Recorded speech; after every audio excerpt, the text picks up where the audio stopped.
Es interesante ver cómo a lo largo de ese extenso periodo que va de 1880 a 2001, se suceden distintos, o sea, nosotros estamos enfocando esta historia argentina desde la perspectiva del movimiento obrero, básicamente. Se la puede enfocar desde 1000 perspectivas, por lo tanto va a quedar una cantidad de cuestiones que quedan fuera porque ese es el enfoque.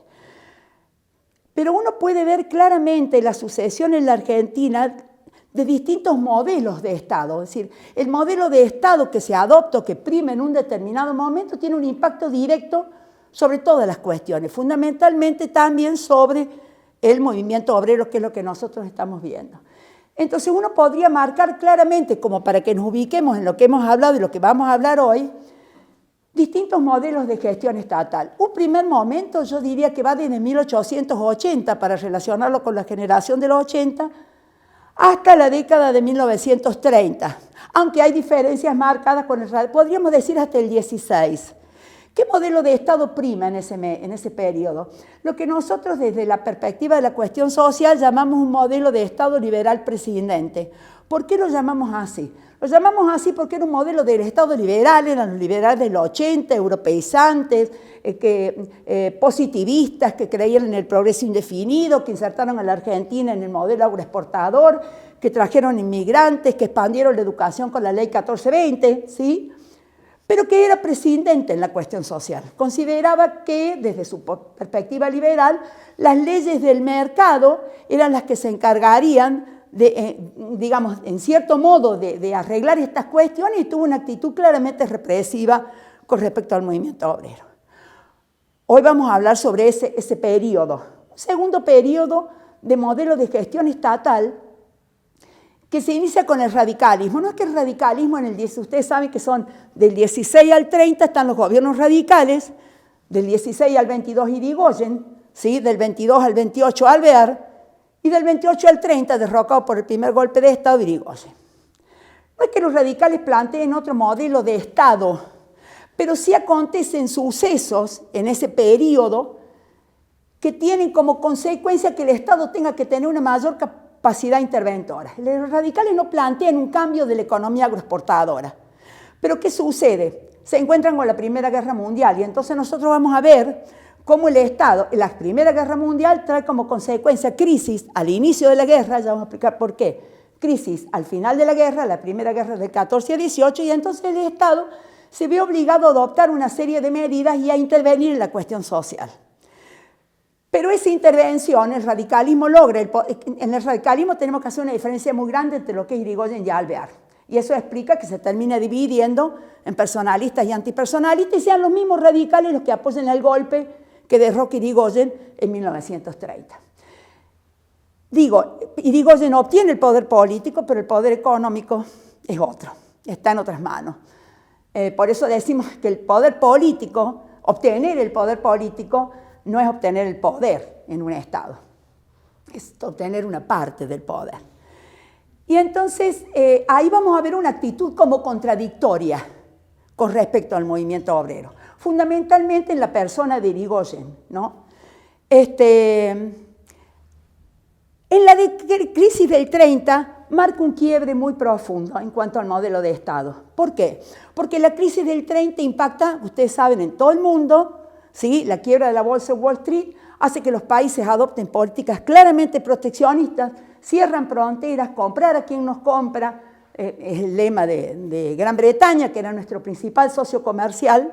Como todos ustedes saben, nosotros exportábamos materias primas, importábamos manufacturas e insumos, de modo tal que la crisis del 30 trae como consecuencia a nivel mundial un nuevo planteo, que es el planteo del Estado interventor, que es el Estado keynesiano, ¿sí?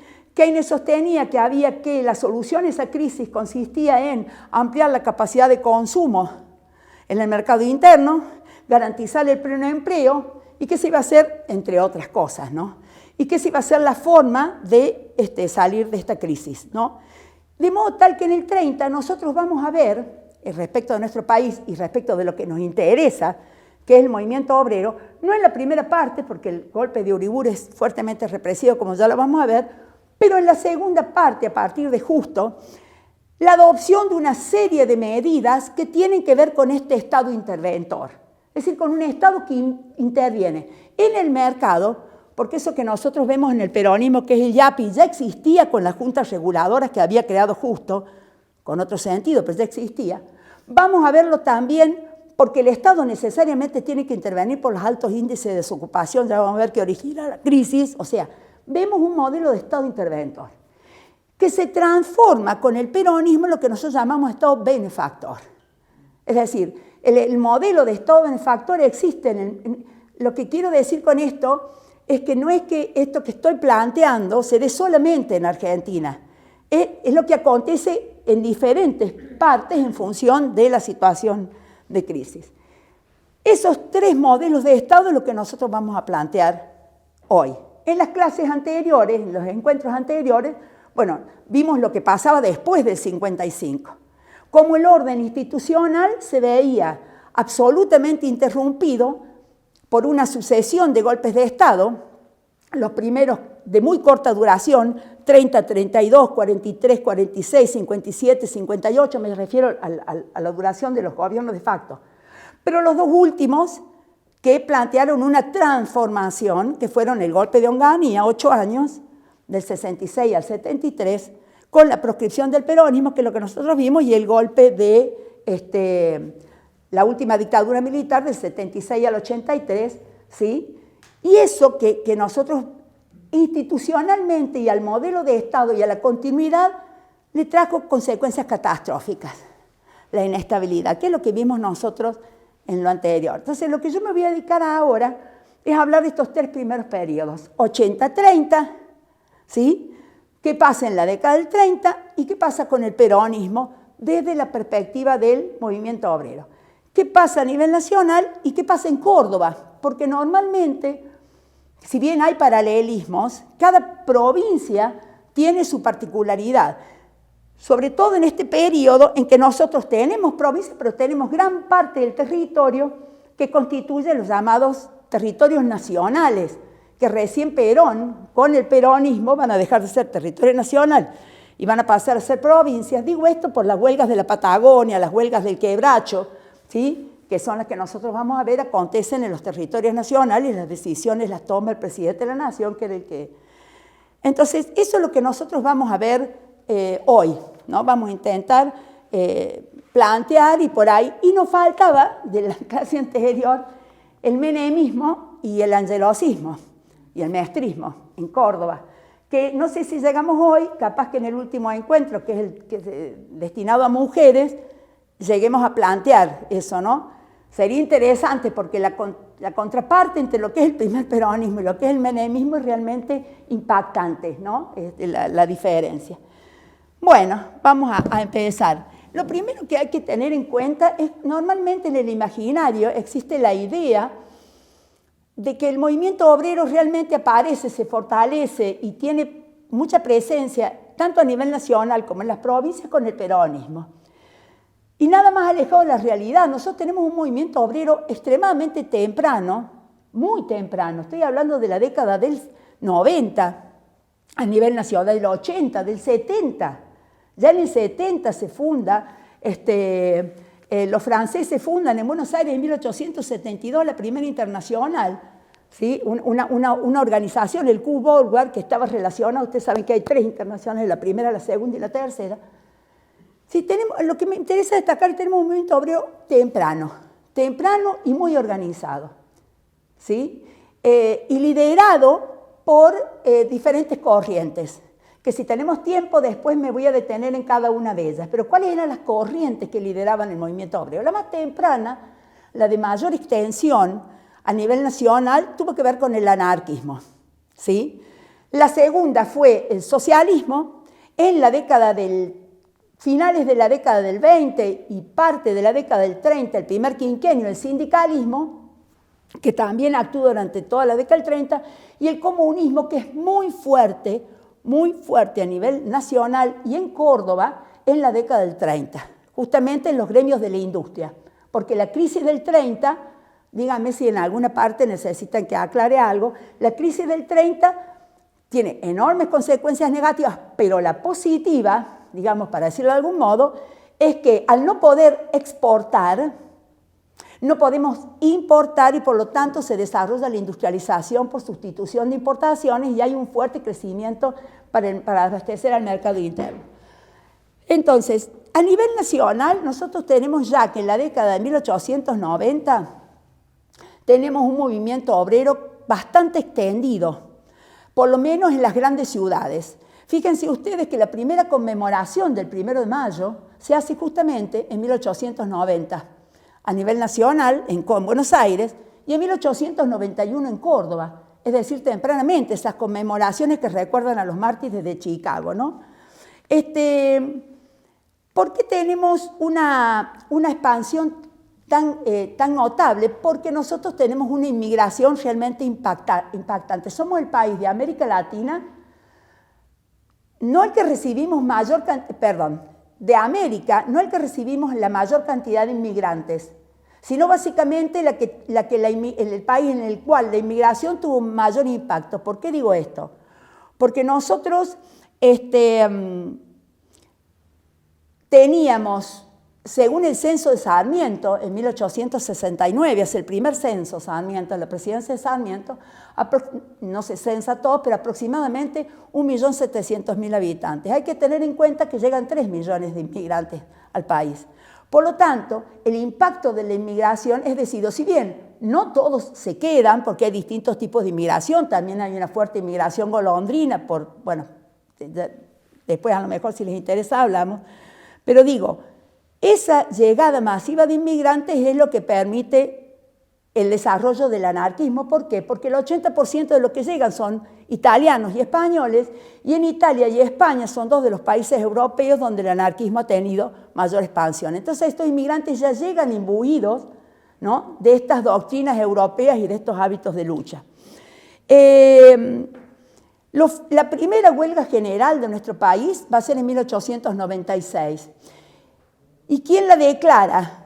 La declaran, ¿por qué vamos a ver muchas huelgas a partir del 90? Y en esto, siempre las crisis internacionales a países agroexportadores o tan dependientes de las exportaciones le impactan. Entonces ustedes van a ver que hay como ciclos de conflictividad. El 90 fue una crisis internacional, 1913 fue la crisis de preguerra y fue grave. A ver, explico esto y no me voy más de tema. ¿Por qué?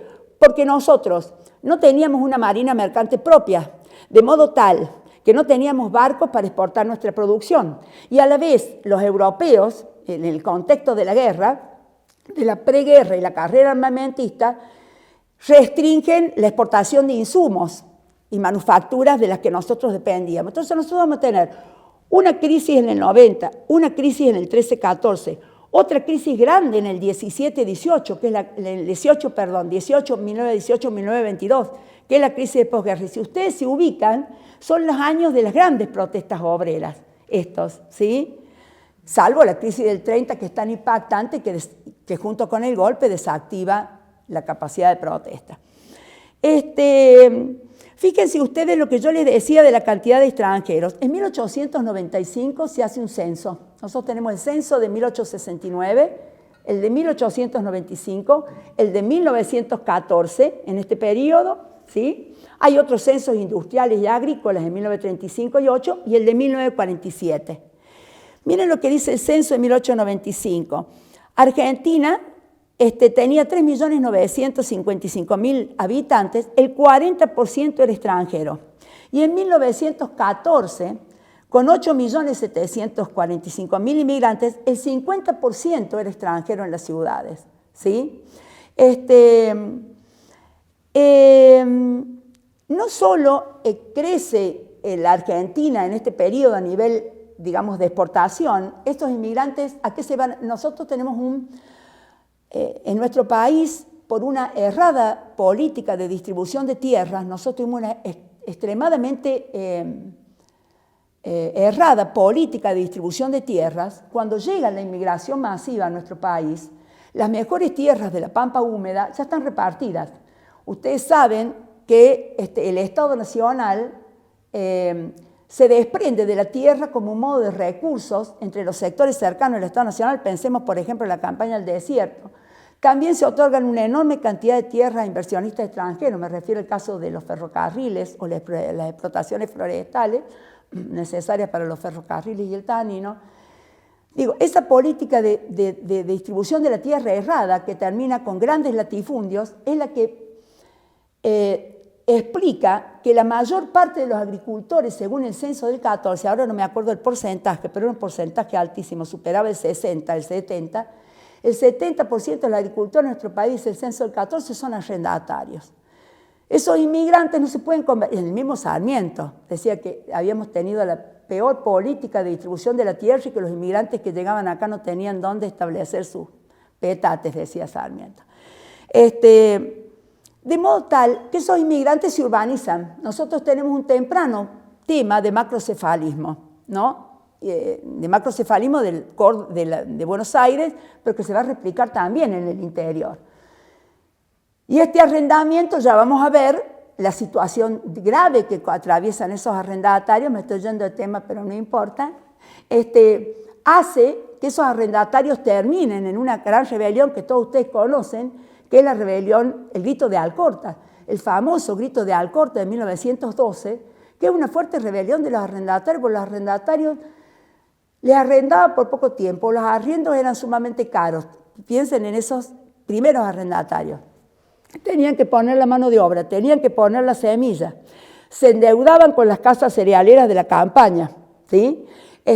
No tenían bolsas, ¿sí? Bungibor y Dreyfus eran las grandes casas cerealeras de la campaña, tenían que vender la cosecha y dejarla a la vera del ferrocarril todo al mismo momento a granel. Su situación era dramática. Esa situación dramática de los arrendatarios también repercutía en los peones.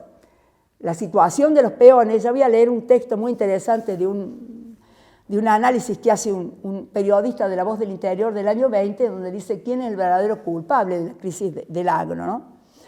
De modo tal que esos inmigrantes llegan, ya voy a leer algo de las condiciones de vida material, llegan, se ubican en el agro como peones agrarios, los llamados gringos alfalfadores se los llamaba. ¿Por qué se los llamaba estos primeros inmigrantes gringos alfalfadores? Porque en realidad Argentina lo que más exportaba era carnes. En este periodo, a partir de 1890 y sobre todo, bueno, de ahí en adelante se instalan los grandes frigoríficos, me refiero a Armour, a Swift, que son de capitales británicos y norteamericanos, la mayoría de los frigoríficos, y nosotros exportábamos carne fundamentalmente. ¿Qué hacía falta para exportar carnes de buena calidad? Teníamos dos zonas, la zona de los criadores y la zona de los invernadores. La zona de los invernadores era la pampa húmeda. Entonces, ¿qué hacía falta? Hacía falta alfalfa. ¿Sí? Dejar el campo sembrado por alfalfa. Se los arrendaban un tiempo estos arrendatarios, pues se les decían gringos alfalfadores, dejaban el arriendo sembrado de alfalfa para que se criara ganado, que era el ganado que se exportaba. Tanto en el ámbito rural como en el ámbito urbano, las condiciones de vida material eran muy precarias. Ya voy a leer algunas cuestiones, y eso va a dar lugar a un fuerte ciclo de huelgas, muy fuerte, que se inicia en 1902. En 1902 tenemos la primera huelga general, como les dije. Entre 1907 y 1909 hay 153 huelgas, y aquí se destaca el accionar de los anarquistas. Los anarquistas, además, hay dos personajes emblemáticos, mandaban desde Europa propagandistas. Enrico Malatesta y Pietro Gori fueron los grandes propagandistas de los anarquistas. Había una enorme circulación de material, de folletos, de literatura que llegaba. La mayor aspiración del anarquista era una imprenta. Es decir, para poder imprimir y para poder concientizar a la clase obrera. Los anarquistas, ustedes saben, eran contrarios al Estado, consideraban que todo Estado era un Estado opresor, que la huelga revolucionaria era lo único que nos iba a permitir al proletariado. Descreían totalmente de las fronteras nacionales. Ellos fueron los grandes movilizadores por cuestiones internacionales, entre ellos, por ejemplo, la gran movilización por la ejecución de Sacco y Vanzetti, que la llevaron adelante fundamentalmente este sector de los anarquistas. Y su modo de acción era la huelga general y el modo de acción directa. El boicot, la corte de alambrados, el corte de líneas de ferrocarril, el incendio de Parvas, etc. Incluso el atentado directo, cuando estaba poco antes de festejar los faustos del centenario, que Argentina festeja, ¿no?, el primer centenario de la Revolución, se coloca una bomba en el Teatro Colón, incluso se asesina poco tiempo después a el coronel Falcón. En el año 1909 se dio una gran protesta obrera, mejor dicho, se dio lo que se llamó la Semana Roja. La Semana Roja fue una concentración de obreros para festejar el 1 de mayo, que fue reprimida causando muchas muertes por el coronel Falcón, y este coronel Falcón fue asesinado justamente por un anarquista en 1900, Simón Radowiski. Es interesante conocer la historia de estos anarquistas, porque es increíble. Este Radowiski viene a la Argentina porque está perseguido en Europa. Aquí en Argentina actúa y comete este atentado, va a ser encarcelado. Anarquistas de Chile y la Argentina se juntan para permitirle escapar. Escapa de Ushuaia, fue una de las pocas escapes de Ushuaia. De la prisión de Ushuaia escapa, que lo toman prisionero nuevamente, y va a ser finalmente Irigoyen, que en su segundo gobierno lo indulte, y él de acá se va a ir a luchar a la Guerra Civil Española. El compromiso de los anarquistas con la Guerra Civil Española en Argentina es increíble. Lo que hemos trabajado diarios de la época del 30, el compromiso de la clase obrera con los sectores republicanos de la Guerra Civil Española fue notable. Hasta incluso, ¿cómo se llama este psiquiatra tan conocido de Córdoba? Que está el archivo Berman llega, bueno, que pertenecía a la izquierda, al comunismo, llega a instalar hasta un hospital. Se va a luchar a la Guerra Civil Española, es realmente. Y es muy significativo que, no me acuerdo ahora el nombre, de la esposa de Natalio Botana, el creador del diario Crítica, es una de las que lo defiende a este Radowiski en el... Es muy interesante ver la historia personal de estos anarquistas, porque son realmente heroicos. Es la época heroica, ¿no?, de este movimiento obrero. Sí, después va a haber anarcocomunistas. El comunismo surge, el comunismo se hace fuerte, bueno, después de la Revolución Rusa, en el 17 se divide, aparece el PC, el PC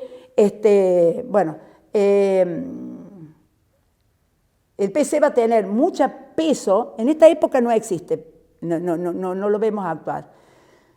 Sí hay, ahora que me decís, por ejemplo, en las huelgas de la Patagonia, los anarcocomunistas son los que la están en el 22. Porque en esto hay una serie de... yo no me voy a detener en eso, pero si ustedes vieran la lista de intentos de federación, la FORA, la CORA, la USA, Federación Obrera Argentina, la Unión Sindical Argentina, son todos antecedentes de lo que va a ser después la CGT, que aparece recién en 1930. Me estoy yendo de tema, pero lo que quiero decir es que este periodo está de huelga, y no solo huelgas de trabajadores, sino también la gran huelga de inquilinos, en la que las mujeres juegan un rol central, la huelga de inquilinos de 1907, por las terribles condiciones de vida material que tienen en los conventillos la mayor cantidad de trabajadores. Ya voy a leer algunas cifras. ¿Qué actitud toma el Estado ante esta situación? Yo les dije que este es un modelo de Estado liberal prescindente. Comienza a aparecer un discurso que nosotros vamos a ver que tiene una línea de continuidad. Si recordamos lo que planteamos en la última dictadura y durante el gobierno de Onganía, vamos a ver que tiene una línea. Se habla de ideologías foráneas, agitadores profesionales, maximalistas, ácratas,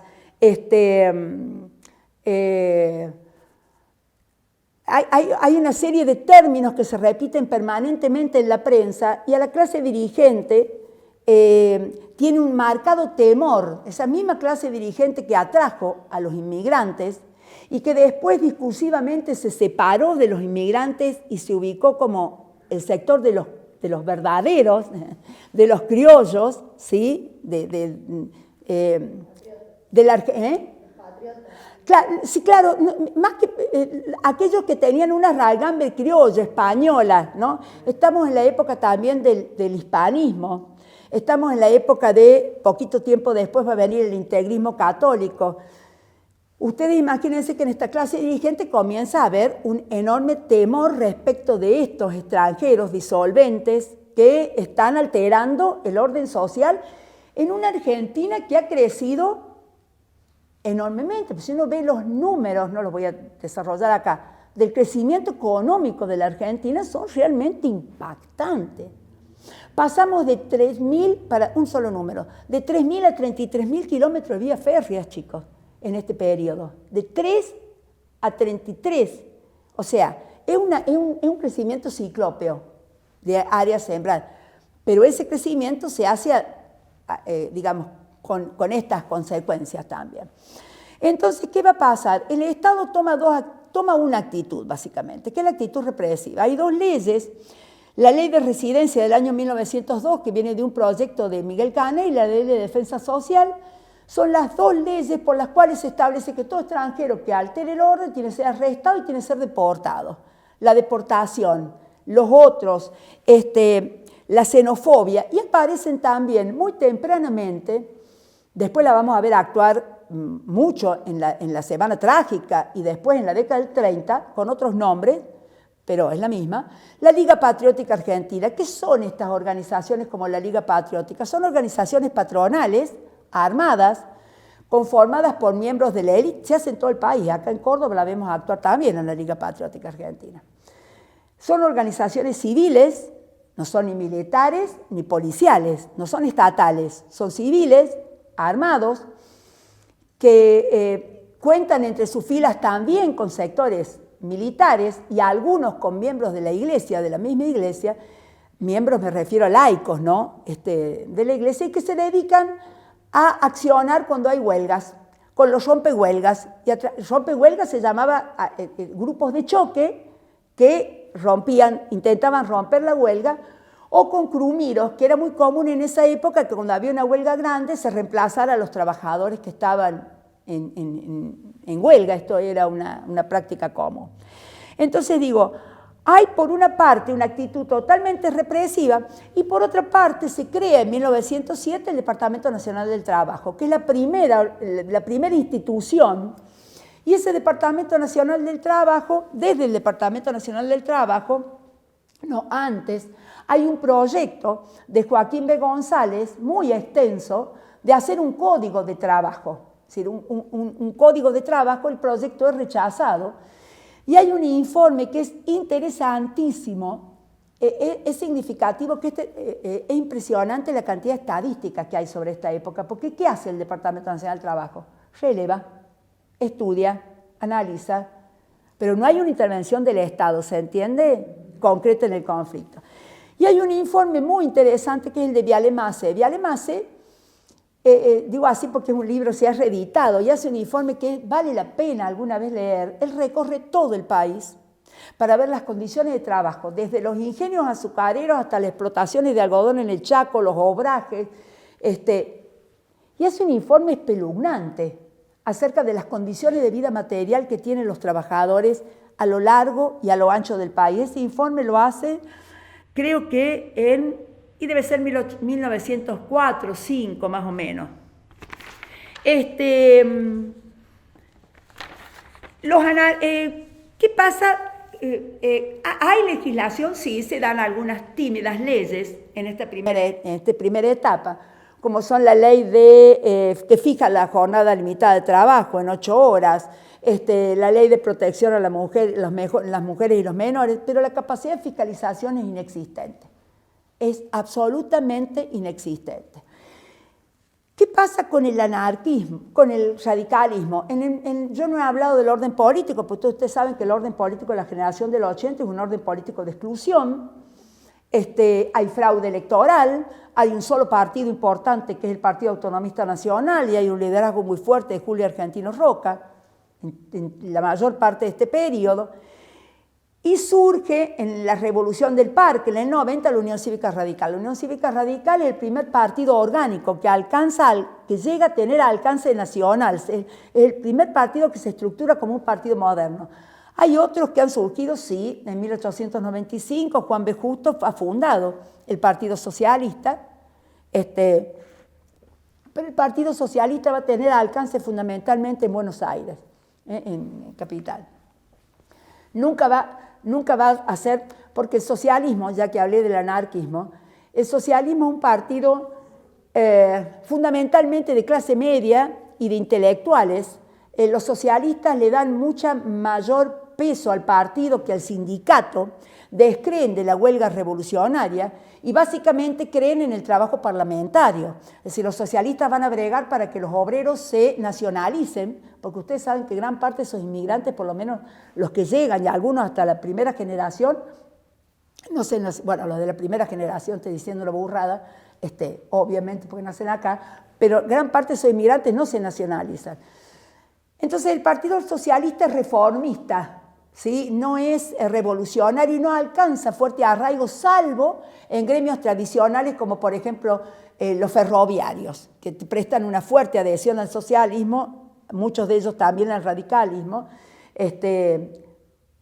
pero digamos no alcanza gran arraigo y electoralmente solamente llega a tener peso cuando ocurre el golpe del 30 y el radicalismo es proscripto primero y después declara la abstención revolucionaria, que después la va a... y logran un poco de peso en Buenos Aires, en capital, pero nada más. ¿En qué estaba? No me acuerdo de qué estaba hablando. Bueno, lo cierto es que, digo, en 1912 va a ser clave. Es lo que, el radicalismo, dije, surgió en el 90. El radicalismo va a ser 3 revoluciones tendientes a derrocar el golpe, revoluciones potentes, en Buenos Aires, y alcanzan a muchas provincias y causan muertos. ¿Por qué? Porque cuenta con apoyo de sectores de las Fuerzas Armadas. Las revoluciones radicales se hacen con apoyo de sectores de las Fuerzas Armadas. Esto ha sido marcado muchas veces por algunos historiadores como el gran error del radicalismo de recurrir a las Fuerzas Armadas para derrocar un régimen democrático, para ser la primera víctima de golpes de Estado, ¿no? El radicalismo en el 30. Pero digo, 1912 es clave, las 3 revoluciones fracasan, no logran su objetivo, pero el régimen está totalmente debilitado, finalmente, y en 1912 se da la ley electoral. Ustedes saben que esa ley electoral es un parteaguas, porque establece que el voto sería obligatorio, sería secreto, porque hasta ese momento el voto era cantado, y sería universal, entre comillas, porque las mujeres no votaban, pero todos votaban, y el Estado garantiza. ¿Y qué pasa? También los padrones se dejan de confeccionar al gusto y placer de quien ocupa el Ejecutivo, sino que se confeccionan sobre los padrones del servicio militar. En el año 1903, nosotros tenemos conflictos con Chile, se crea el servicio militar obligatorio. Entonces, a través de los padrones del servicio militar es justamente cómo se confeccionan esos padrones. Yo le dije recién que Irigoyen alcanzaba el poder político, pero no el poder económico, y que las divisiones dentro del radicalismo se van a notar tempranamente entre un sector muy conservador, que va a ser el antipersonalista de Alvear, y un sector más popular, que es el sector de Irigoyen. Irigoyen va a plantear transformaciones al Estado, en el sentido de que va a ampliar el aparato burocrático del Estado, crece notablemente el aparato burocrático del Estado. Algunos hablan de que hay un claro patronazgo político, y los sectores de la élite hablan de los radicales como la chusma y la plebe. ¿Por qué? Porque pasan a formar parte del Estado, del aparato burocrático del Estado y los ministerios, apellidos que hasta el momento no habían formado parte, es decir, sectores que pertenecían a las clases medias, o clases medias altas, pero sectores de inmigrantes, otro aparato del Estado, aunque no plantea cambios en la posición política. Incluso Irigoyen va a plantear una serie de proyectos muy interesantes que todos van a ser cajoneados, porque Irigoyen no tiene mayoría en el Senado. Obtiene el Ejecutivo, pero no tiene mayoría en el Senado, por eso lo van a criticar tanto, porque interviene el presidente que más intervenciones provinciales realiza durante su presidencia. Durante su primera presidencia creo que se interviene en 18 provincias, una cosa así. ¿Por qué? Porque él interviene en estas provincias para desalojar a los sectores, para permitir elecciones limpias, que ¿Qué proyectos? Me parece interesante nombrarlos, aunque sean cajoneados, porque hacen a la problemática. Uno de los proyectos es políticas crediticias para los arrendatarios, extensión de los arriendos, la obligación de extensión de los arriendos, bajan el precio de los arriendos y que se paguen las mejoras a los arrendatarios, porque los arrendatarios, en aquella época, por eso se dio el grito de Alcorta, no podían tener una vaca, ni un chancho, ni una gallina, cada 3 años tenían que dejar el arriendo, ¿no?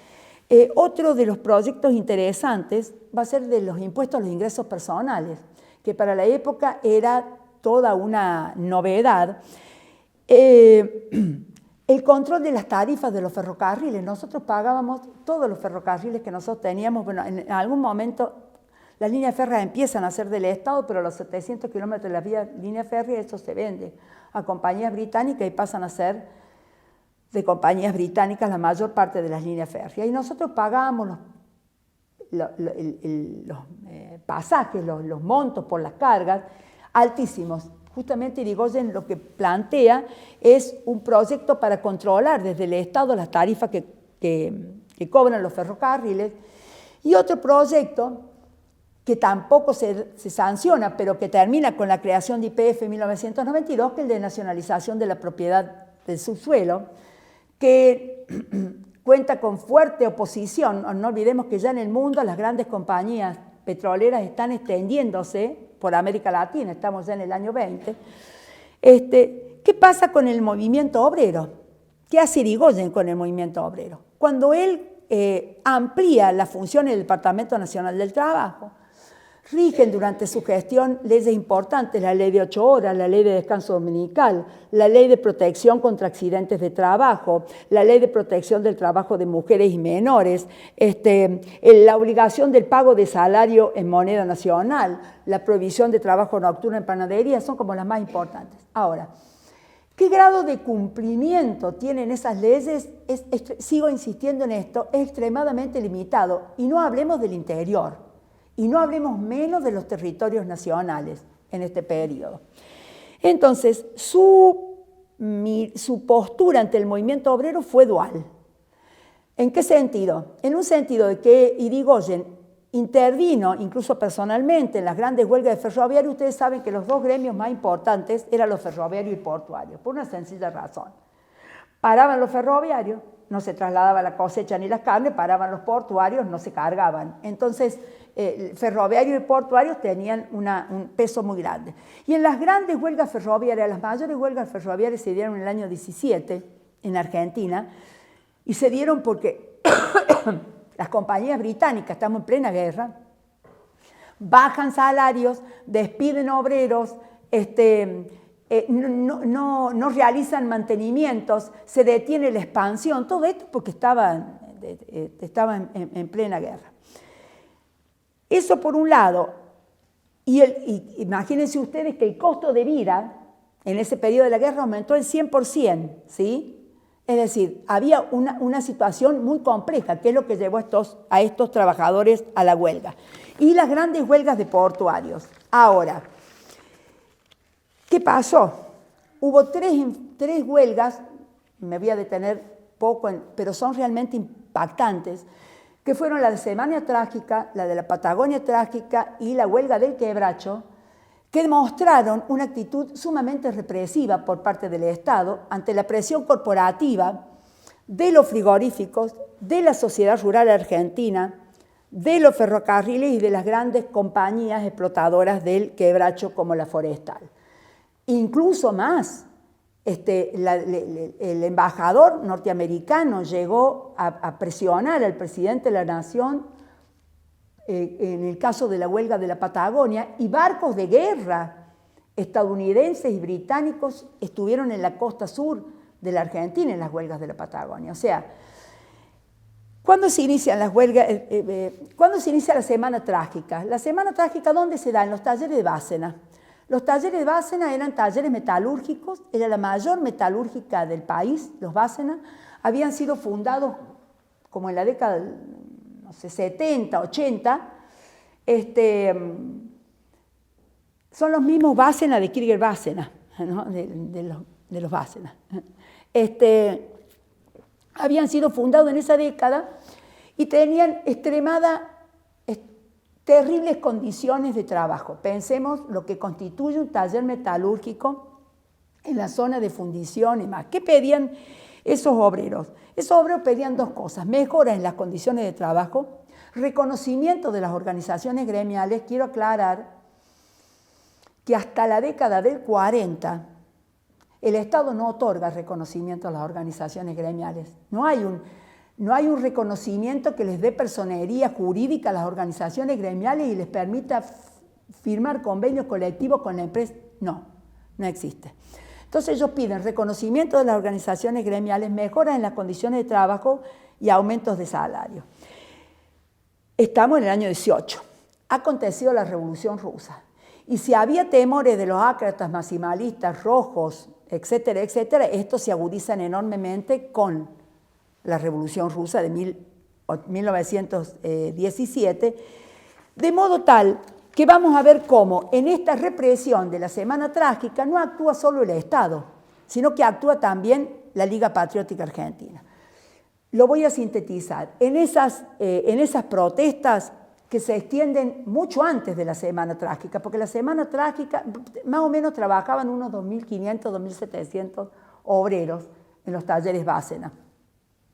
Y la mayoría de esos obreros adherían a la fora del Quinto Congreso. Bárcena se niega sistemáticamente a aceptar los petitorios de los trabajadores y ¿qué manda? Manda rompehuelgas. Y ahí es cuando los sindicatos comienzan a organizar piquetes que rodean a la fábrica. Eso va a ser respondido por la policía de manera violenta en muchos episodios que no voy a relatar, pero son muchos en los que mueren 50, 60, 80 obreros. En realidad la Semana Trágica termina con la friolera de 800 muertos. Algunos hablan de 700 muertos. Incluso la Semana Trágica, en la Semana Trágica se produce, porque acá también entraban los judíos, eran maximalistas, ácratas y judíos. Se produce el primer ataque masivo a la comunidad judía del 11, les queman casas, mobiliarios. Hay un relato que no sé si es real, pero eso que nosotros solemos usar, que es yo argentino, ¿viste? Yo argentino, ¿no? Surge acá, porque el modo de evitar que los atacaran era decir yo argentino. Eso no sé si será cierto o no, pero está como en el caso de los panaderos, que dicen que todos los nombres de la factura surgen justamente de los anarquistas, porque la bomba de crema, el vigilante, el cañoncito, le ponen los anarquistas el nombre de la... Pero bueno, queda en el imaginario popular. Lo cierto es que en la Semana Trágica no solo actúa el Estado a través de la policía, sino también el Ejército, es decir, las fuerzas de línea, y la Liga Patriótica Argentina. Esta Semana Trágica, que digamos el momento más duro va a ser en el momento que se entierran los primeros muertos, en ese paso por la Chacarita donde se da la mayor represión, termina con la friolera de casi 800 muertos, ¿no? Y desaparecidos. Si no hay imagínense ustedes que en este periodo y con semejante capacidad de represión, establecer concretamente el número de muertos es como muy difícil. El otro por supuesto, y masivos arrestos. Los arrestos son masivos de los que participaron. La empresa no cede, los trabajadores se contrata a nuevos trabajadores y la cosa sigue exactamente como estaba. El otro suceso es en la Patagonia. Por eso yo hablé antes de territorios nacionales, porque acá la responsabilidad es directa del presidente de la Nación, porque la Patagonia formaba parte de lo que eran antes los territorios nacionales. Y prácticamente, en general, los territorios nacionales estaban gobernados por miembros de las Fuerzas Armadas. Normalmente los gobernadores que se nombraban en los territorios nacionales eran miembros de las Fuerzas Armadas. La huelga de la Patagonia también se inician en el año 21, estamos en la crisis de posguerra, En el territorio de Salta Cruz es una huelga de los peones, pero la huelga de los peones va a ser apoyada, esta huelga de los peones, por los trabajadores de frigoríficos. Había dos grandes frigoríficos en el sur, que eran los frigoríficos Armour y Swift. Va a ser apoyada también por los comerciantes, y sí va a ser una huelga que alcance enorme extensión, va a tener tomas de... Bueno, todos ustedes han visto, quizás probablemente la Patagonia trágica, o sea que no me tengo que extender en esto, Rebelde, la Patagonia Rebelde, la semana se me confundieron. Pero lo cierto es que es una huelga en la que se ejerce vemos cómo los grupos corporativos de poder presionan, ¿no?, donde está el poder real, digamos, y terminan dando esta opción. El gobierno primero manda un mediador del Departamento Nacional del Trabajo que reconoce las precarias condiciones. A ver, botiquín, velas, mayor abrigo en las cuadras, que dejasen, porque se echaba a los trabajadores que eran solamente obreros varones los que podían vivir en las explotaciones. Estamos hablando de explotaciones laneras, ¿no? Claro, estamos hablando de explotaciones laneras. No le hice antes, pero cuando yo dije gringos alfalfadores, estoy diciendo que lo que pasa, nuestra primer exportación es de ganado ovino, pero luego el vacuno va a reemplazar el ovino, y entonces el ovino se corre hacia el sur, todo el ganado ovino se corre hacia el sur, porque imagínate que las primeras exportaciones, los buques frigoríficos, el frigorífico aparece en el 70, 80, 90, digamos. ¿Se entiende? Antes se exportaba ganado en pie. Bueno, lo cierto es que son trabajadores laneros, ¿no?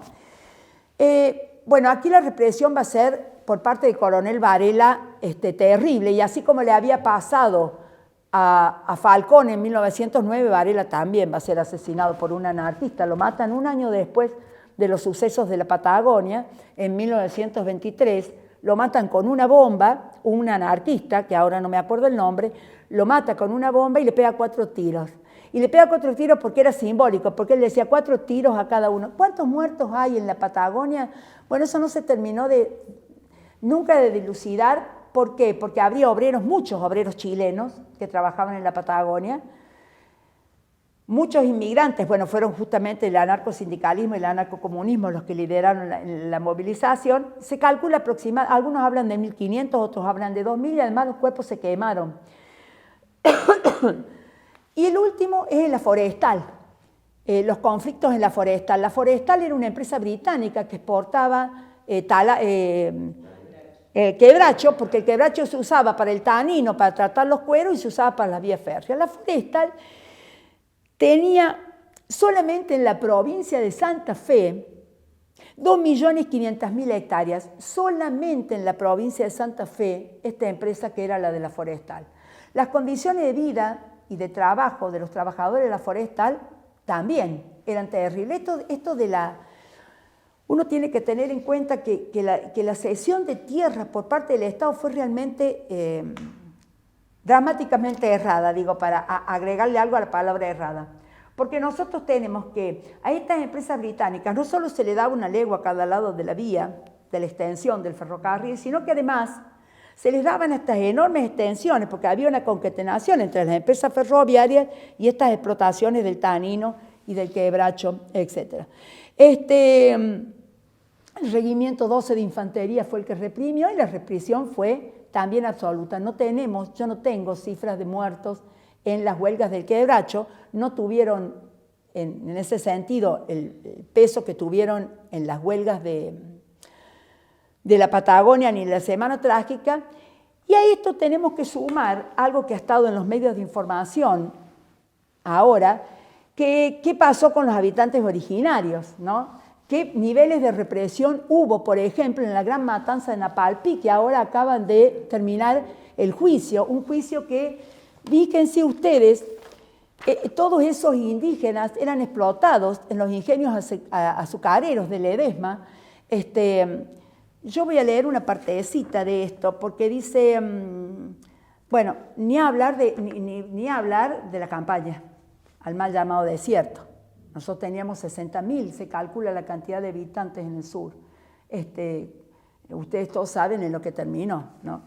El 19 de julio de 1924, desde Quitilipi a Napalpí, en la provincia del Chaco, cuando se dio la que fue conocida como la Matanza del Algodón. El responsable de la misma fue el gobernador chaqueño Fernando Centeno. Chaco era territorio nacional, o sea que el gobierno nacional era el que tenía la responsabilidad. Estamos bajo el gobierno de Alvear, 1924. A través del accionar de la policía chaqueña y el número de víctimas de las etnias tobas y mocovíes llegaron a 700, contabilizando el día de la masacre y los días posteriores. El pago consistía en 20 pesos por mes más 2 kilos de carne y un zapallo. Los pagos en efectivo se hacían en fichas, los pagos no se hacían en efectivo, se hacían en fichas o vales que además eran canjeables solamente en la explotación del ingenio o de la explotación agronomía. Así fueron explotados los chiriguanos provenientes del Chaco boliviano, los matacos y sus parcialidades chorotés, chulupíes, los tobas, los collas, entre otros. No fue la única, ¿no? Nosotros sabemos el famoso Malón de la Paz, que salió de la que estoy hablando del año 46, pleno gobierno peronista, que salió de Jujuy, del Altiplano, y llegó a Buenos Aires exigiendo el reconocimiento de sus tierras en el año 47. Yo pude ver en los diarios cuando pasan por Jesús María, porque ellos pasaban por las poblaciones, porque eran mujeres, hombres y niños, caminaron. Y tuvieron algunos caballos, pero caminaron en su mayoría, como los asistían, ¿no? Y la gran masacre de Rincón Bombas, donde se supone que se mataron entre 600 y 2.000 pilagás, 1947, la gendarmería, ¿no? Entonces, en el gobierno de Perón, en 1947.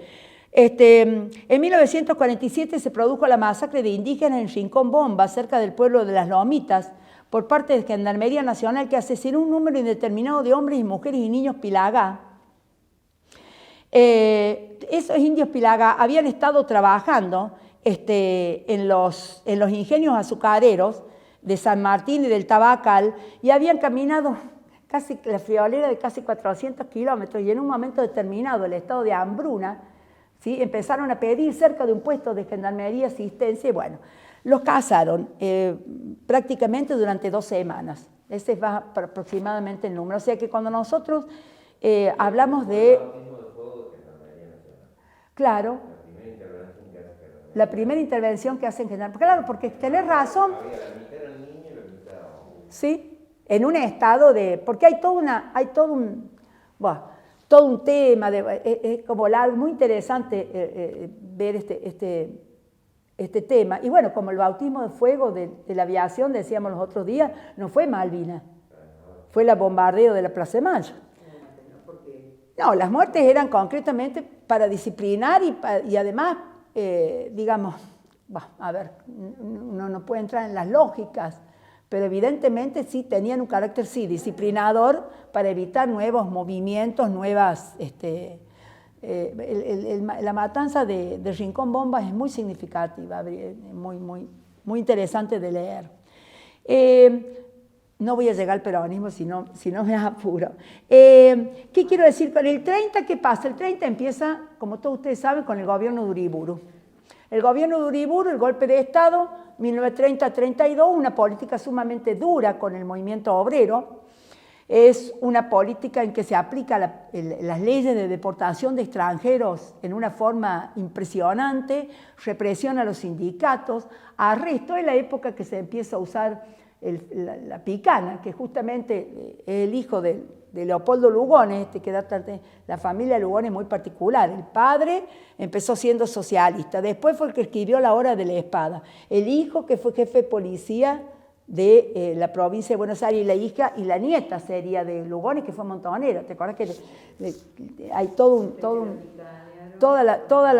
la vuelta? Lo cierto es que quizá uno de las cosas más así heroicas o que uno recuerde de esta época va a ser el fusilamiento de estos líderes anarquistas tan conocidos. Me estoy refiriendo a Joaquín Penina, Scorzo y Federico Di Giovanni, que son conocidos porque eran líderes anarquistas importantes, muy activos. Miren, por ejemplo, lo de Di Giovanni. había provocado, fue el que más organizó las protestas para evitar que las protestas desde acá contra Sacco y Vanzetti, que los ejecutan en el año 27. El tema de Sacco y Vanzetti estaba en toda la prensa, chicos. Las protestas, me refiero a la prensa de Córdoba, o sea, tuvo enorme repercusión.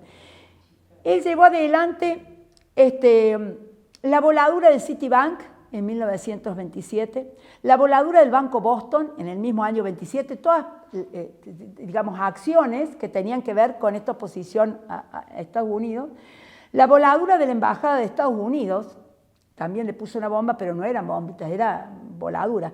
Y la voladura del consulado italiano, porque él había salido de Italia cuando Mussolini hizo la marcha sobre Roma en el año 22 y empezó a perseguir. Y la voladura del consulado italiano, donde asesina a muchos de los mejores hombres de Mussolini que estaban en ese momento en el consulado italiano en la Argentina. Lo que quiero decir es que no, eran de cuidado los anarquistas. Y justamente los fusila, se los fusila con Uriburu. Y 70 años después, ¿se acuerdan? Se encuentran sus cartas. Él había escrito, él estaba casado cuando se viene, pero es su amante es Paulina Scarfo. Y él le escribe desde la cárcel, antes de morir, unas cartas de amor que no se sabe por qué quedaron en la policía. Ya ellos se las devolvieron ahora, digo, 2000 o 1990, a la mujer que estaba viva todavía, la mujer que todavía estaba viva. A ver, este tipo cuando cometió esos atentados tenía 20 años. O sea, Radowicki tenía 18. Del año 27. Y a él lo matan en el 30. Lo fusila. Lo fusila Uriburu. Todos estos atentados a los bancos, todo eso fue en Buenos Aires. Todo en Buenos Aires. Y también hubo muertos, digamos. Sí, 9, 8 muertos, sí. No, sí. Fueron atentados con... Cuando fue lo del consulado hubo 9 muertos y casi 35 heridos. O sea... No, porque los consulados tenían, pero digamos, traían gente infiltrada a organizar acciones de contrabando, o sea, lo mismo que organizaban ellos, por un lado, los de afuera venían a la Liga Patriota o a organizar otro grupo, pues combatir. ¿Por qué la década del 30 yo le dije cambia el modelo de Estado? Por la crisis. La crisis del 30 tiene un impacto enorme en la Argentina y tiene un impacto simbólico muy fuerte en la clase obrera. Si uno se acuerda de los discursos de los abuelos, todos remiten a la idea de eso sí que era en crisis. La década del 30 fue, claro, la década del 30 fue una década muy dura, porque trajo como consecuencia una retracción, no podíamos exportar. Fue la época que se firmó justamente el Pacto Roca-Runciman para garantizar la exportación de las 390.000 toneladas que nosotros le exportábamos a Inglaterra. Pero tampoco se podía importar y eso explica que el notable desarrollo industrial que hubo en la década del 30. Cuando nosotros no importábamos, nos desarrollábamos, teníamos capacidad de desarrollo. Pero digo, el gobierno comenzó a intervenir. El departamento, estoy hablando de Justo, cuando se dan las elecciones. Justo es un militar que se retira y se presenta en elecciones fraudulentas. Todas las elecciones de la década del 30 son fraudulentas. Por eso el gobierno de la década del 30 no alcanza a ver las transformaciones que se han producido en la masa obrera, que las ve Perón en el 43. ¿Por qué? Porque no los necesita como votantes, porque hay fraude electoral. Se hacen juntas para combatir la desocupación, agencias de colocación, entrega de pasajes gratuitos. Los salarios nominales bajan en un año un 20%. El 50% de los trabajadores en esa época ganaban menos de 100 pesos. Pensemos que el alquiler de una pieza en un conventillo, en ese momento, valía 20 pesos, 15, 20 pesos, ¿no? De una pieza en un conventillo. Se generaliza en la década del 30 el trabajo de mujeres y menores. Es impresionante cómo las mujeres, ya lo vamos a ver, van al mercado de trabajo. En Buenos Aires, el 59% de las familias vivían en una sola pieza. El 59% de las familias. El 77% no tenía baño. Estos son datos del censo industrial de 1935. El 77% no tenía baño exclusivo. El 46% carecía de agua corriente. Y solo tenían 2 habitaciones el 30% de los trabajadores. En ese periodo también, la crisis trae un cambio también radical, que es las migraciones internas. La inmigración internacional se ha detenido. Pero ¿qué pasa? Hay un proceso de migraciones internas muy fuerte en ese periodo, que van justamente a las periferias de estas ciudades donde se está dando este crecimiento industrial de la que yo les hablo. Salen del campo, tienen un tiempo en ciudades menores y terminan en estos grandes centros urbanos, Rosario, Córdoba, Buenos Aires.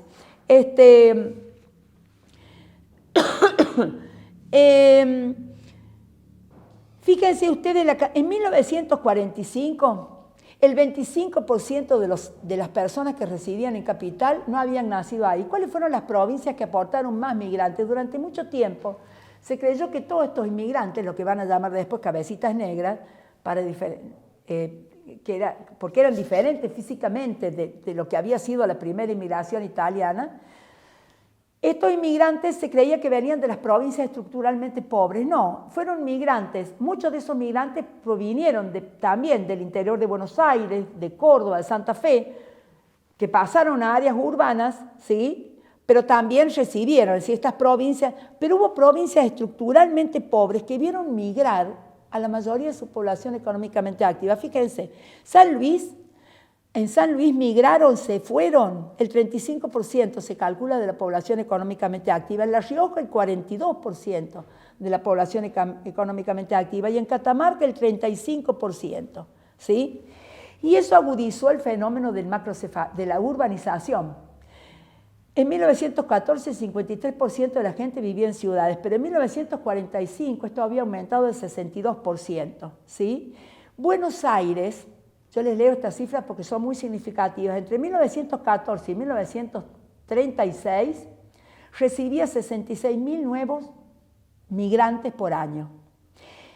Entre 1943 y 1947, 142.000 migrantes por año. ¿Dónde van estos migrantes? Estos migrantes van al conurbano bonaerense, al área de reciente urbanización.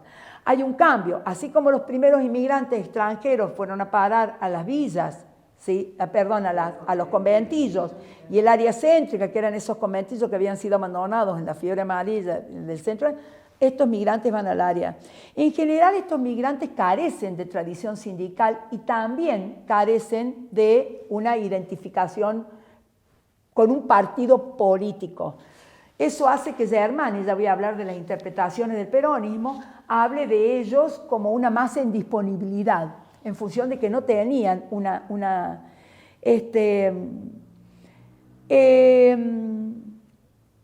voy a pasar esto porque si no, no vamos a llegar al peronismo. Estos inmigrantes, digamos, organizativamente el movimiento obrero, ¿cómo está? Ha nacido la CGT, 1930. Esa CGT en este momento está dividida. CGT número 1 y CGT número 2. Y además, en este momento ya los anarquistas están prácticamente extinguidos, estamos en la década del 30. El sindicalismo tiene algo de fuerza y el comunismo es el que tiene mayor fuerza en los gremios de la industria y de la construcción. Esos inmigrantes justamente van a ser los que... me voy a pasar toda la parte de... Oh, qué lástima. No sé qué hora es. Son las 7:30. 7:30. Yo hablé de la Nación, pero Córdoba también tiene un movimiento. Yo les dije que iba a hablar de la Nación y de Córdoba.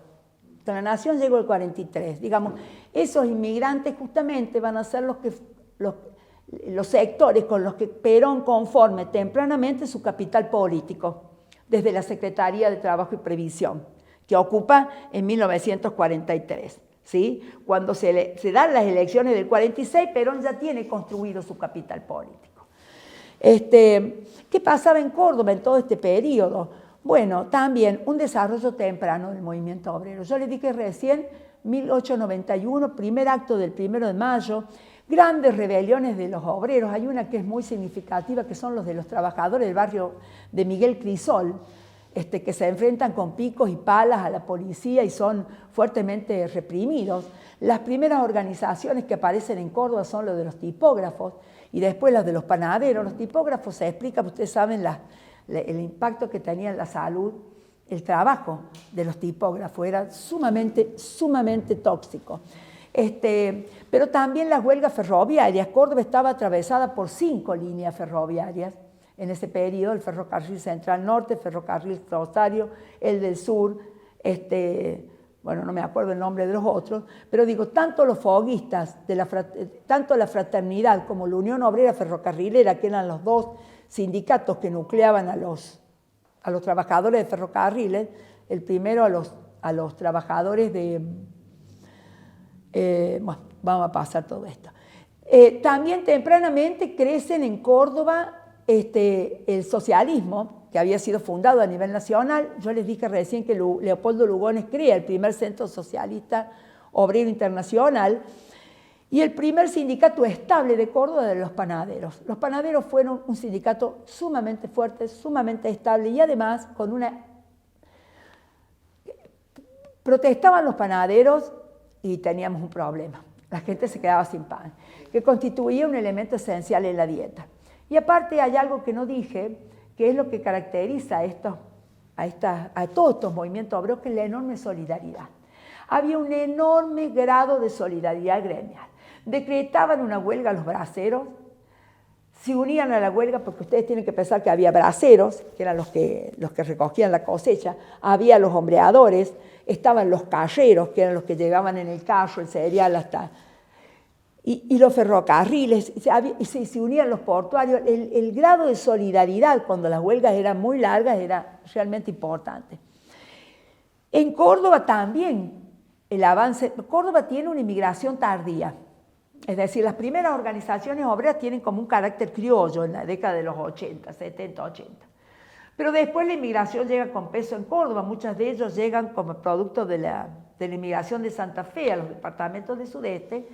Y en Córdoba comienza a haber fuertes huelgas agrarias también, con el incendio de Pardas, corte de alambrados. Waldo Ansaldi ha trabajado mucho esas huelgas agrarias que son realmente importantes. Y entonces eso también, como en Buenos Aires, despierta el temor de las clases dirigentes. Las leyes nacionales que yo dije de expulsión se aplican también acá en Córdoba y la Iglesia reacciona fundando los círculos de obreros católicos como para contrarrestar. Círculos de obreros que van a tener un fuerte carácter paternalista, elitista y benefactor, digamos, son como sociedades de beneficencia. Pero en Córdoba van a tener, recordemos que esta es la época del Rerum Novarum, y después la Populorum Progreso, donde la Iglesia empieza a pronunciarse sobre la necesidad de establecer alguna mediación para las clases populares. Pero hay una fuerte conflictividad y lo que a mí me interesa es que ustedes vean la cantidad de gremios que nosotros tenemos en 1905 en Córdoba. Estoy hablando de gremios que no tienen reconocimiento. Recién Sabatini les va a dar en el 36 reconocimiento acá en Córdoba, y libre libertad de acción. No tienen reconocimiento, se mantienen con el aporte de los afiliados. Evidentemente no pueden prestar, es muy poca digamos, salvo el momento de la huelga. Y en estas huelgas, cuando son muy grandes, hay huelgas incluso que tienen participación barrial, esto de las ollas populares, también los vemos en este periodo. Pero nosotros teníamos en 1905 la Sociedad Gremial de Obreros Tipógrafos, el Centro de Empleados de Comercio, que se extiende hasta la Sociedad de Resistencia del Calzado. Córdoba tiene una industria del calzado histórica muy fuerte, ¿no? La Sociedad de Resistencia de Conductores de Carruajes, la Cosmopolita de Obreros Albañiles, de Obreros Carpinteros, Mozos y Cocineros, Obreros Sastres, ¿sí? Incluso en Córdoba se da el primer congreso que intenta la unidad de todos estos gremios en 1904, es decir, una forma muy temprana. Ellos adhieren a la UGT, Unión General de Trabajadores. Y es significativo cómo hay una...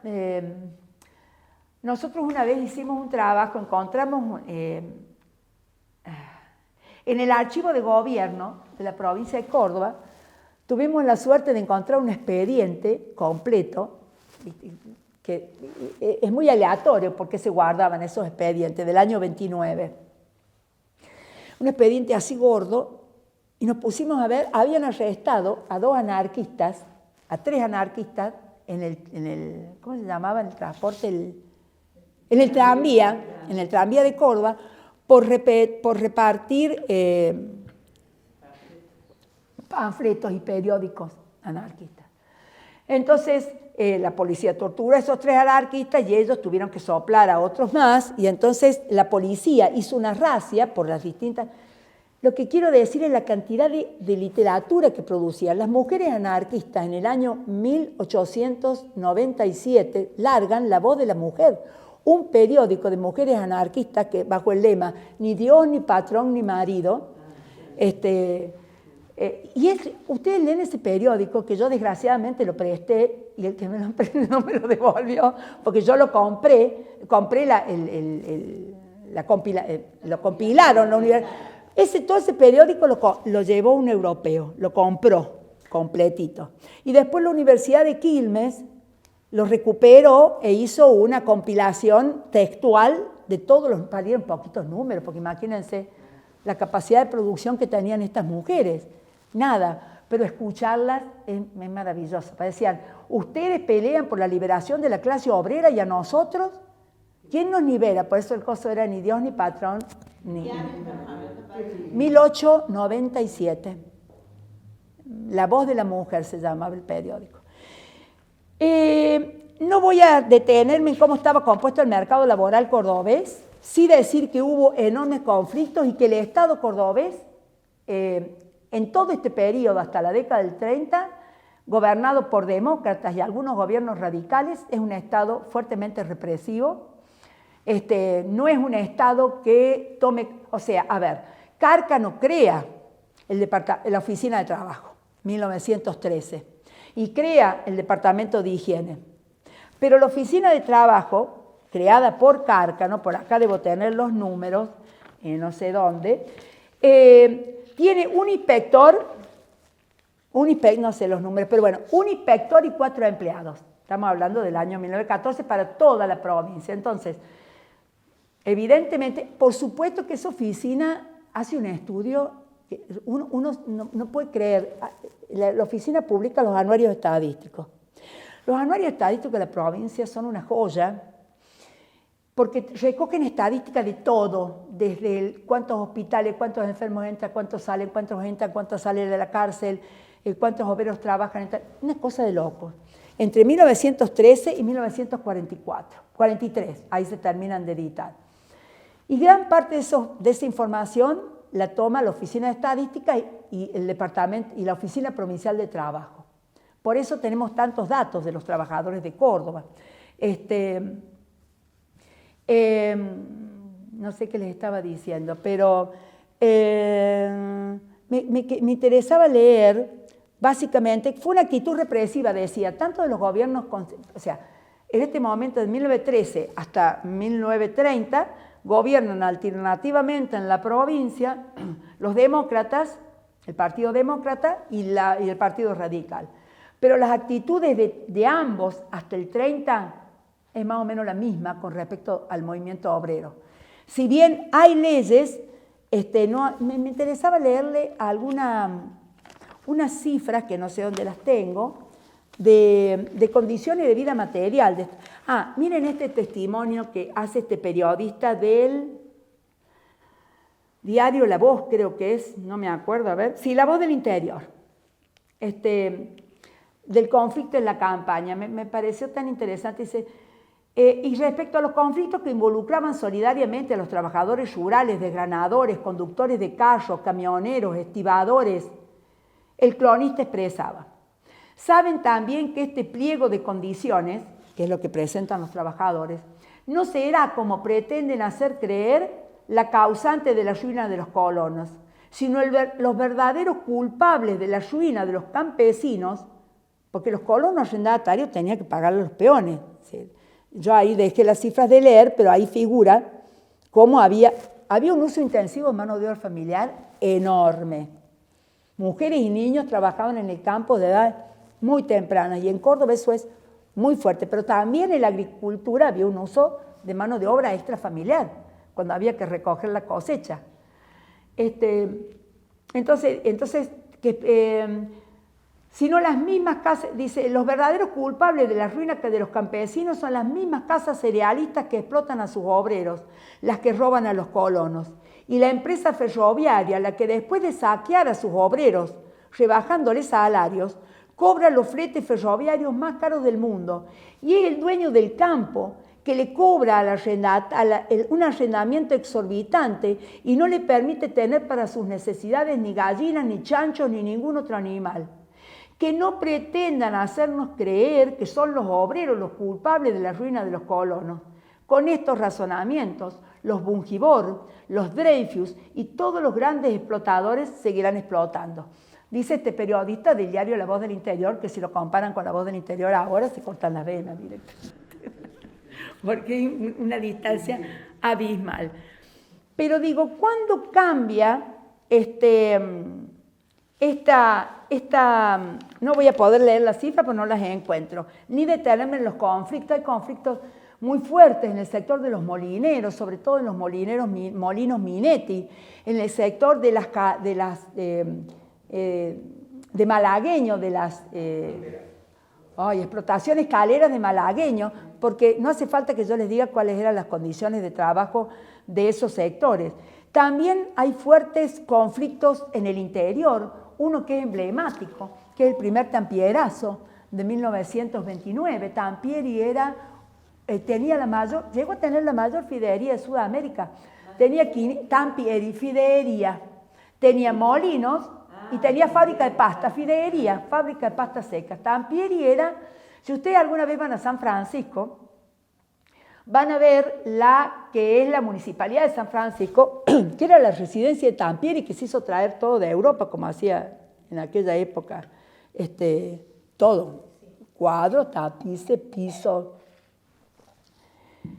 Y es muy significativo el primer Tampierazo. Yo dirigí una tesis que está publicada por Beatriz Casalis, que es una alumna que tuve en la Católica, sobre ese Tampierazo, y ahí los comunistas actúan. Es el primer soviet que se crea en la provincia de Córdoba, y ahí ella pudo encontrar, impresionante, encontró las fotos que un fotógrafo de San Francisco había guardado, era periodista local, del Tampierazo, y encontró el cuaderno de las mujeres comunistas que se repartían las manzanas para hacer la propaganda y levantar a los trabajadores, porque en el primer Tampierazo la primera muerte es una obrera de 16 años, y eso genera un entierro masivo. Estamos hablando de 6.000 personas que participan en un entierro en San Francisco.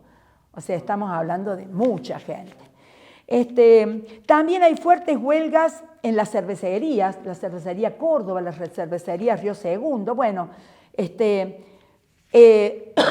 los trabajadores de la construcción, que también son organizados por los comunistas, y llegan a tener, los de la construcción era un gremio muy fluctuante, porque muchos braceros, cuando se acababa la época de la cosecha, pasaban a trabajar en la construcción, e incluso era muy, bueno, esta es otra cosa, pero digo, en la construcción tenemos no solo los albañiles, sino los pintores, los madereros, bueno, ahí hay fuertes huelgas también. ¿Cuándo se nota un cambio en Córdoba? Con Sabatini. Sabatini gobierna la provincia de Córdoba entre 1936 y 1940, y después viene de Castillo hasta el golpe del 43. ¿Y por qué digo que se nota un cambio? Porque acá, en este periodo de Sabatini, digamos, realmente se nota la intervención del Estado. Yo voy a leer algunas cosas. Por ejemplo, pasa de oficina a departamento provincial del trabajo, lo cual significaba un cambio rotundo. El personal pasa de 10 personas a 165. Hay protestas en el diario porque se necesitarían más o menos 1.200 personas para poder llevar adelante una efectiva tarea de inspección, ¿no? Pero es importante. Crean los tribunales arbitrales. Por primera vez se instalan en la provincia tribunales encargados de arbitrar en los conflictos entre el capital y el trabajo. Se fiscalizan las cosas. Se firman en Córdoba durante su gestión 300 contratos colectivos de trabajo. No es menor, donde no existía. Se suprimen las agencias particulares, porque en Córdoba y en todo el país había un montón de agencias particulares de colocación. Los obreros iban a ver dónde se necesitaba trabajo, pero las agencias cobraban. Cobraban 5 pesos, 2 pesos, 6 pesos en un salario de un peón rural, eso era altísimo. De modo tal que él suprime las agencias particulares de trabajo, disminuye total, no se dan, no que prácticamente, muy pocos episodios de represión y no hay episodios que terminen con muertes de trabajadores en este periodo. Hay una libertad de acción de los gremios. Sabatini, bueno, ustedes todos saben que era muy contrario a la Iglesia desde el diario Los Principios, que era el vocero del arzobispado, va a escribir horrores de Sabatini. Él jura incluso, cuando jura como gobernador, no jura por los santos sacramentos, o sea que eso es preocupante, digamos, en ese momento. 1936. Y a Sabatini lo votan los comunistas. Sabatini tiene casi 9.000 votos de los comunistas. En ese momento, el comunismo estaba perseguido en el gobierno de Justo a nivel nacional. Había empezado la persecución en el 30. Y muchos comunistas se refugian acá en Córdoba. Alcira de la Peña, que es una mujer comunista muy conocida, que se refugia en Cosquín. Cosquín va a ser un refugio muy, muy grande de comunistas. Y él tiene 2 proyectos que no van a lograr sanción en el legislativo de Córdoba, pero que eran claves. Uno que es reglamentación del trabajo industrial de las costureras a domicilio, que eran la mayoría de las mujeres. Es interesantísimo leer ese proyecto porque lo presenta 3 veces y no logra sanción. Pero es un proyecto impresionante porque las mujeres costureras a domicilio, que eran las más afectadas, ya voy a hablar de eso, de la clase obrera. Y el otro proyecto es reglamentación del servicio doméstico, de las empleadas domésticas. Y la argumentación que Sabatini, ¿por qué? Porque en este momento otra de las cosas que hacía el Departamento de Trabajo era mandar higienistas. Y los informes de los higienistas, de estos médicos higienistas, eran realmente lapidarios. El cuartito del fondo, donde estaba la empleada doméstica, los salarios que se pagaban, y si uno ve los anuarios registraban el número de enfermos que entraba por hospital, el trabajo que tenían y de qué se morían. Y cuando uno ve eso, ve que la mayor cantidad de mujeres que se morían entre los 20 y los 45 años, la mayoría, muchas de ellas de tuberculosis. Ustedes recuerdan que la tuberculosis hacía estragos en esta época, la tuberculosis, la sífilis. Eran costureras o trabajadoras domésticas, porque la costurera trabajaba de estajo, trabajaba por pieza, era la famosa obrera de cargazón. Y en este momento se constituye la primera Federación Obrera Provincial, la FOP, en Villa María, en un congreso de Villa María compuesta por 5 comunistas, 5 socialistas y 5 independientes, y su secretario general va a ser un histórico gremialista de Córdoba, que es Miguel Ávila. Voy a dejar acá para ver, hacemos un descanso si quieren, para ver si podemos comenzar por lo menos con el peronismo. Es una pena no poder leer algunas cifras Mire, algunos datos. En Córdoba, la vivienda, por ejemplo, en 1943, digo esto para que uno entienda por qué los trabajadores apoyaron al peronismo. En 1943, el 43%, dice, sobre un total de 23.000 casos de familias que vivían en una sola habitación, Córdoba capital, ¿no? El 43% vivían 2 o 3 personas, el 40% más de 5. ¿Qué tipo de vivienda había en Córdoba? Las casas de inquilinato, los conventillos. Las casas los ranchos de las orillas, que eran los ranchos que estaban en las barracas, que cada fuerte lluvia se desbarrancaban y eran un problema realmente grande, la habitación de las domésticas en las casas particulares, y la instalación de los obreros en su lugar de trabajo, que era muy común que los obreros vivieran en el mismo lugar de trabajo. Le denunciaba un periodista de La Voz del Interior en el año 20. En la calle Catamarca 200 hay un edificio con más de 70 habitaciones. Cuentan solo los inquilinos con un baño y 2 lluvias, número más que insuficiente si se tiene en cuenta que ahí viven 200 personas. Los ranchos estaban básicamente en La Brojal, en Pueblo Nuevo y en Alta Córdoba, y eran muchísimos. En 1916 había 3.900 ranchos en el Abrojal. Y en 1939 había 4.000 ranchos en Córdoba capital, según los datos del Congreso Panamericano de la Vivienda. Ni hace falta que les diga las condiciones de esas habitaciones, porque además los ranchos alquilaban piezas. O sea, los ranchos se subalquilaban a los trabajadores. Y las condiciones sanitarias, miren lo que dice Ludwig, es uno de los aquianistas que, voy a leer nada más que esto. Él hace un estudio de qué se mueren los obreros. Y entonces, aparte ustedes saben que Córdoba era un lugar que no solo teníamos nuestros tuberculosos, sino que teníamos los tuberculosos que arribaban de otras partes del país. Son impresionantes los testimonios que hay en Cosquín, de gente que llegaba sin nada y bueno, llegaban porque había un clima favorable, en Buenos Aires no. Es todo un tema muy interesante ver ese periodo. Pero decía Ludwig, es un informe, él estaba en el dispensario de tuberculosos y este informe lo hace en el 26. Dice, las extensas jornadas de labor son una de las causas. El 54% de los que trabajan entre 12 y 16 horas diarias. El factor habitacional es otra de las causas, pues él analiza 300 casos. Pues la mayoría de los enfermos residían en una sola pieza, la que compartían, y la otra, la insuficiente alimentación. Del análisis de 300 enfermos se pudo constatar que el 33% recibía una alimentación excesivamente escasa para la época, en tanto que el 14% accedía a una alimentación apenas regular. El promedio de jornal de los 300 enfermos de tuberculosis de ese informe era de 2 pesos diarios, ¿no? Que no alcanzaba. La mayor parte de las personas que se morían entre 15 y 34 años. Miren, con respecto a la mano de obra, las modistas, costureras, lo que le decía recién, y bordadoras, y las que trabajaban como moncamas, cocineras, lavanderas y planchadoras, eran los que presentaban los más altos índices de defunciones. Y lo más notable es que el 72% de estas muertes ocurría antes de los 45 años de estas mujeres, ¿no?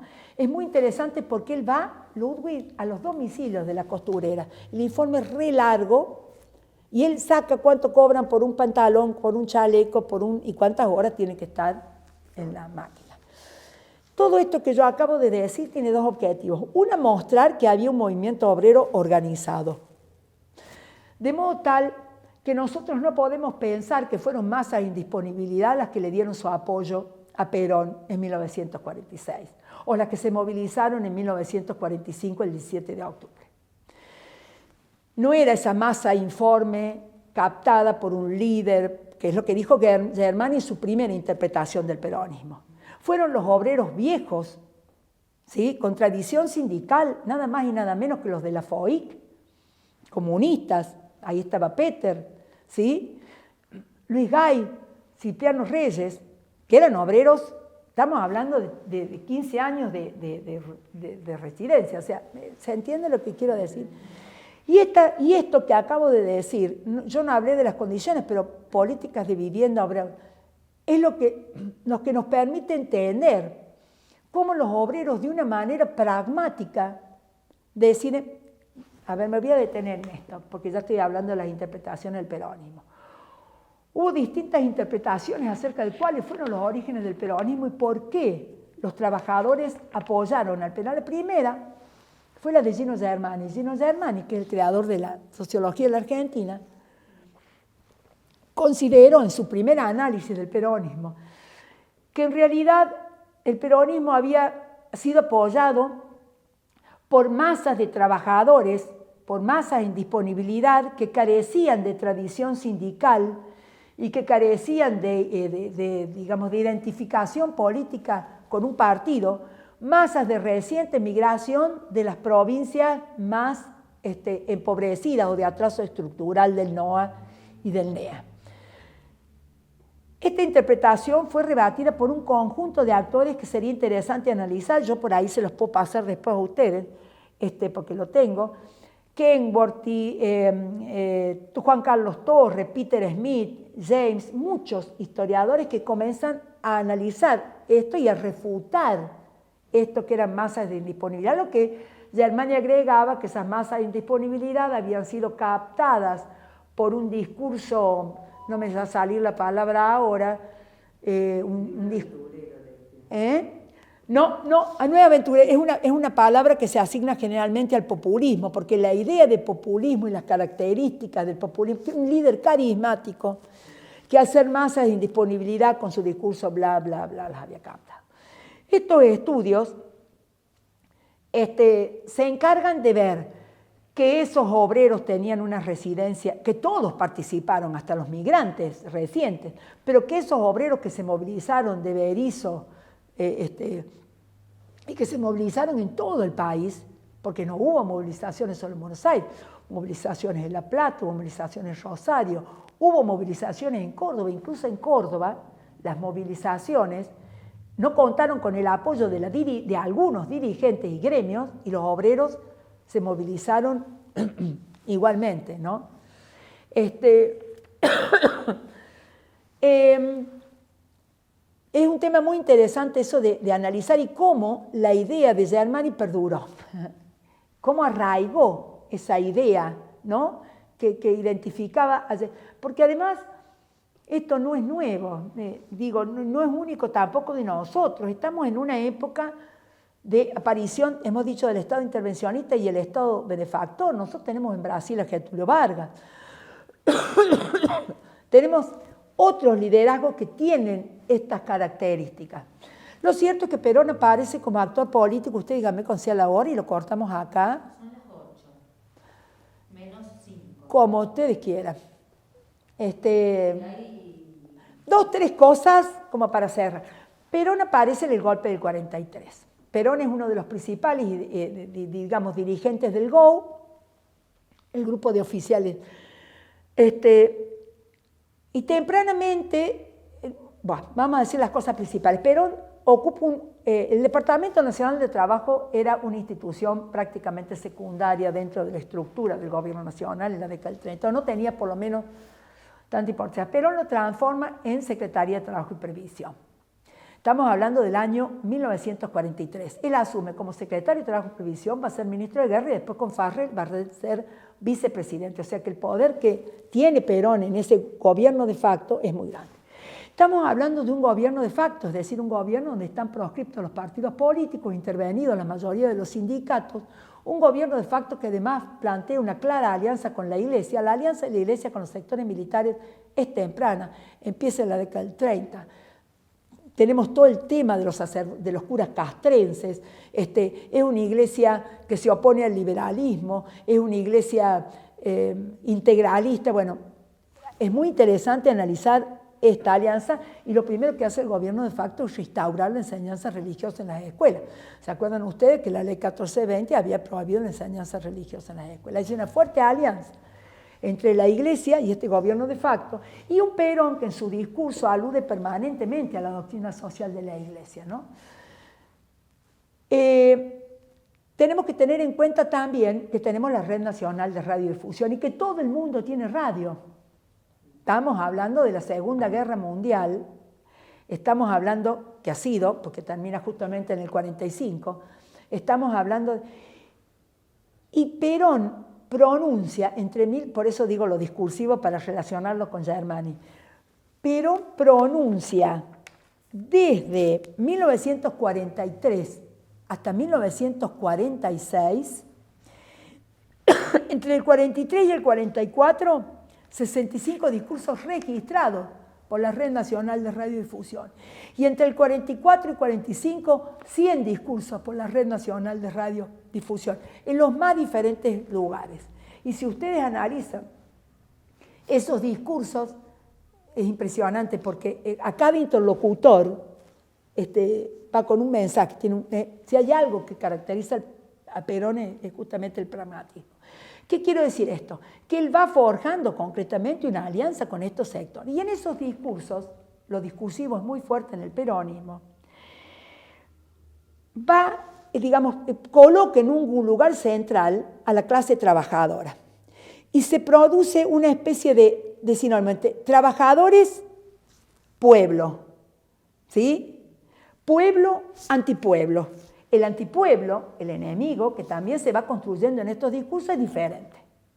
Puede ser el comunismo, hay una fuerte persecución a los sindicatos comunistas e intervención. Por eso una entiende por qué los comunistas apoyaron el golpe del 55. También tenemos que entender, lo digo acá en Córdoba, es impresionante. Se crean sindicatos paralelos, no digo que la clase obrera no haya pasado, porque nosotros vamos a ver que la clase obrera pasa a ser masivamente peronista con el peronismo. Es así. Pero digo... La pregunta sería, ¿qué pasó con esa masa obrera que estaba en el socialismo, en el anarquismo, en el comunismo? Bueno, en el socialismo muy poco. ¿Se identificó con el discurso peronista? Pero obvio. Porque es increíble que hayan desaparecido tantos... No, tenemos que ubicarnos que la década del 30 significa una época de mucha quietud la crisis del 30, como toda crisis, desactiva las protestas obreras. La única protesta fuerte es la de la construcción, que dura como 120 días en el año 36, dirigida por los comunistas. El anarquismo ya no existía, ¿sí? El socialismo no tenía mucho arraigo en la clase obrera, salvo los gremios tradicionales. El sindicalismo va a tener importancia y va a ser muy interesante porque el sindicalismo planteaba la necesidad del apoliticismo de la clase trabajadora. Esto es un tema muy largo de explicar, porque justamente parte de los líderes que protagonizan el 17 de octubre y que apoyan a Perón y que terminan creando el Partido Laborista, le ponen ese nombre, Partido Laborista, para crear un partido de sindicatos. La idea de no personificar, por eso digo que el apoyo de los trabajadores fue racional. A ver, voy a saltar un tema a otro, pero cuando a Perón lo arrestan el 9 y lo mandan a Martín García, además se le permite dar un discurso ese día. Los partidarios le permiten dar un discurso el día que lo arrestan y que lo obligan a renunciar a todos los cargos. Pasa Martín García, me olvidé de lo que iba a decir. ¿De qué estaba hablando?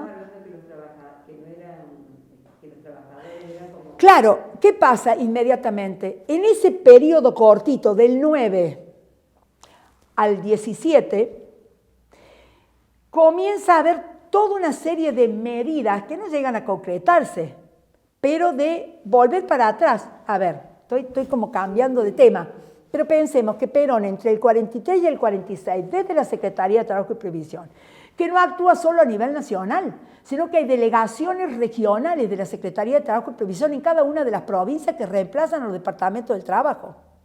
Y además se da la Ley de Asociaciones Profesionales en 1945, que establece que va a haber un sindicato por industria, ¿sí?, que concentraba el poder y que a su vez iba a estar dependiente de la Confederación General del Trabajo, que en su cúpide tenía al presidente. Estamos hablando del año 45. Pensemos, rebaja de los arriendos, por eso Perón no solo obtiene el apoyo de la clase obrera, rebaja de los arriendos, pago de las mejoras, aguinaldo, ampliación de la protección de mujeres y menores, estatuto del peón rural. El estatuto del peón rural, si ustedes lo ven, es un choclazo así de gordo que establece todo lo que los trabajadores... Impresionante el estudio que se hace, porque no se hace para todo el país igual. Se hace de acuerdo a las zonas, tipos de trabajo. Estatuto del peón rural, la sociedad rural Imagínense lo que era regular de esa forma, y me estoy olvidando de otras, de muchas seguramente, acá las debo tener, pero todo eso genera una adhesión. Miren, precios máximos para los artículos de primera necesidad, rebajan el precio de los alquileres, rebajan los arriendos, reglamentaciones estrictas del trabajo de menores, pago de salario familiar a ferroviarios, créditos, implementa la jubilación para trabajadores de la industria y el comercio que no tenían antes del 46. Y lo convertía en ley a través del Parlamento, ya había Parlamento, no, Todas medidas durante... Todas estas medidas se toman, eso es importante acá analizarlo también, todas estas medidas son por decreto. Claro. No hay Congreso, o sea que y lo que cambia acá, porque hasta ahora la Corte Suprema de Justicia de la Nación establecía que todas las reglamentaciones que daban los gobiernos de facto tendrían validez durante la gestión de los gobiernos de facto. Perón cambia eso y estas leyes van a permanecer en los gobiernos constitucionales, o sea, él no tiene que volver a reglamentar o discutir en las cámaras todo esto. Cámara Informativa de Salarios, rebaja del 20% de los arriendos, estatuto del peón rural, y en el 44 se firman 700 contratos colectivos de trabajo. Lo que quiero decir es que ni bien se lo arresta Perón, evidentemente hay una reacción, sobre todo de la sociedad rural argentina y la UIA, por lo menos discursiva, y los obreros con un enorme sentido pragmático declaran una huelga para el 18 de octubre, que se adelanta al 17, con un claro sentido, incluso Torres hace un análisis muy interesante de la disyuntiva de estos trabajadores. Porque estos trabajadores, yo no he explicado todo el tema del fascismo, antifascismo, los neutralistas, los germanófilos, los aliadófilos por la guerra, pero Perón se lo identificaba como un germanófilo, que tiene que ver esto con que nuestro ejército tenía sus orígenes en el ejército prusiano. Como un germanófilo se lo identificaba como un fascista, para los trabajadores también es una disyuntiva, pero con un claro sentido pragmático entienden que la ausencia de ese liderazgo traería como consecuencia, o podría traer como consecuencia, nadie puede hacer historia contrafáctica, volver atrás con las conquistas que ellos habían logrado. Por eso cuando Ábalos lo detiene, y además,